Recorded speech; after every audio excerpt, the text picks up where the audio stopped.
তত্ত্বাবধায়ক সরকার ব্যবস্থা বাতিলের রায় রিভিউ চেয়ে রাজনৈতিক দল ও ৬ ব্যক্তির করা ৪টি আবেদনের শুনানির জন্য আগামী ৮ মে দিন ধার্য করেছেন আপিল বিভাগ।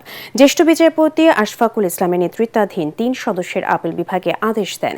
আদালতে রাষ্ট্রপক্ষে ছিলেন অ্যাটর্নি জেনারেল মোহাম্মদ আসাদুজ্জামান ও অতিরিক্ত অ্যাটর্নি জেনারেল অনিকা আর হক।